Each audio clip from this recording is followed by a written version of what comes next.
Hey, what is up guys? This is Rich here with Gaming Tech United, and today I want to talk about the PlayStation Vita, gaming's polarizing handheld. So if you've been following Gaming Tech United over the past year or so, you'll know that I'm a big fan of the PlayStation Vita. I amassed a collection of games through PlayStation Plus before I had the system, and once I had a decent collection of games, I said, hey, they're having a sale at GameStop, why don't I jump on it? So I picked it up, and ever since then, I want to say I've had it for over a year now, and I am a really big supporter, I'm a really big fan of it. But why is it such a polarizing, divisive machine? Why is there some people that hate it? They say it's a waste of time, it's a waste of money, but there are other people that love it. Well, I think the big thing, and the thing that jumps out to me right away, is that when it was first sold by Sony, it was first marketed as this experience where you'll be able to play your PlayStation 3 games or whatever, these console experiences at home. And when you got games right out of the bat, like Uncharted Golden Abyss, which was a great game, but I think in the long run it was bad for the system because people said, oh, this is actually a good game. This is what we're going to get all the time for the Vita. The developers are going to sink money into this. These full consoles, you know, these long AAA experiences, and they just didn't happen because the numbers really never got there. So people were like, well, wait, I'm still waiting for the next AAA release, the big AAA release. You know, we got Killzone, which was a big one, like I said, Uncharted, and people right out of the bat, or right out of the doors, people were like, oh, this is what the PlayStation Vita is going to be. When I think if Sony would have been a little bit more about their bearings and a little bit more truthful with themselves maybe, and kind of came out and said, you know, there will be AAA experiences, but this is going to be another way to, you know, play games. You can play other places, but on the go, or play smaller exclusive games like Freedom Wars. I think if they would have went with that sort of marketing, it would have been fine.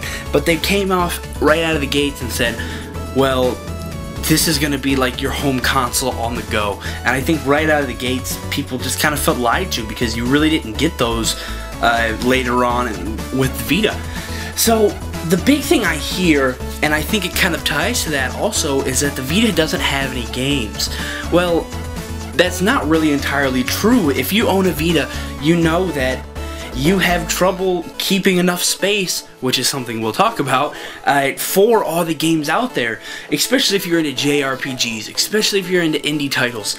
You're going to love this game, and I'll be upfront with you guys. I was not big into indie games before I bought my Vita. I wasn't well versed in them, but once I had my Vita and I started playing these games, I'm all for indie games now. The Vita has churned my, you know, they've opened my eyes with games like Ali 2, Race the Sun, Rogue Legacy. Games like that have just been so much fun. Just such an eye-opening experience, and I just love every second that I play with them. And before I had my Vita, I really didn't look at indie games like that, so I kind of thank Sony for kind of opening my eyes to that market, because as a console gamer, I didn't have the number of games like that before. So, like kind of mixing the first point and this point together, you kind of have to know what you're going to get with the Vita to be happy with it. You can't go into buying the Vita, especially now, looking for these AAA titles. You have to go in knowing that there are a handful of AAA titles, but there are more mid-tier or really good indie games, games like that, and you have to just kind of expect it. And again, like I'll push for with the PS4 or the PS3 or the Vita itself, if you have PlayStation Plus already and you even have the smallest thing in your brain about getting one of the other consoles, go on the PlayStation Store, download your free PlayStation Plus games every single month, because that's what I did. I amassed a library because I was so nervous when people said, oh, you don't want to buy a Vita, there's no games. Well, I said, okay, well, every month I'm getting 2 to 4 games. Eventually this has to add up, right? And I went into the Vita with multiple pages on the Vita of games, so I was excited. I jumped into it eagerly. So I think that if you're smart about how you buy this machine, that you're gonna have a lot of fun with it. Now that brings up probably my final point. buying the machine. Now some people are very split between the OLED screen and just the normal screen that you get with the slim version.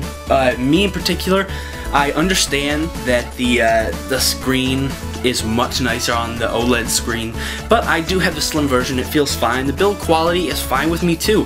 I don't feel like I'm gonna break it. I've dropped it multiple times and it has stood up to any drops that I put in front of it or below it, I guess you could say. But more importantly, when we talk about price and buying the Vita, it's the memory cards, and this is the biggest thing. Even as someone who waves the flag of the Vita, I love the PlayStation ecosystem. The memory card thing has to change, and I don't know if that means iterating on the Vita next time to not let the proprietary memory cards kind of rule the system and be so expensive, or if that's maybe telling other companies that they can create these, or letting them create these memory cards so we can get more cheaper memory. I just think that going with these proprietary memory cards was just really kind of a sleazy move by Sony. I don't know if they thought maybe the Vita would catch on better than it did and then they could drop the memory cards in price, but you're talking a pretty penny when you get up to the 32 gig, and you actually have to import the 64 gig from what I've been hearing from people, which is kind of dumb. I mean, when someone invests hundreds of dollars into a console, the last thing you want to worry about is having to import memory for it. Personally, I only have the 16 gig card, and I think that that's perfect because it allows me to amass a decent collection of games, but if I don't like a game, I just delete it.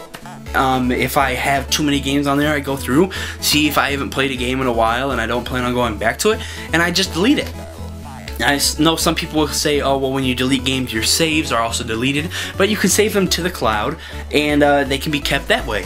So I think that the 16, I've talked to some people with 32 gigs, and I think that's also a good size. I don't think that there's a need to go and get the 64 gig from overseas, or if you're there already, just to get it. But, yeah, guys, I hope you really enjoyed this discussion. It was kind of more of a thought out topic of mine. I've been wanting to talk about the Vita. I love talking about the Vita because it's such a polarizing subject. Some people hate it, some people love it, and I really want to hear what you guys have to say.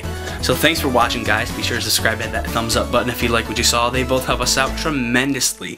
Hit the comments. Do you love the Vita? Do you hate it? Are you in the middle of the road about it? I definitely want to hear what your guys' thoughts are. I think we'd have a great discussion, and hopefully it doesn't get too heated. Again, this is Rich with Gaming Tech United. Thanks for watching, and we'll catch you in the next video.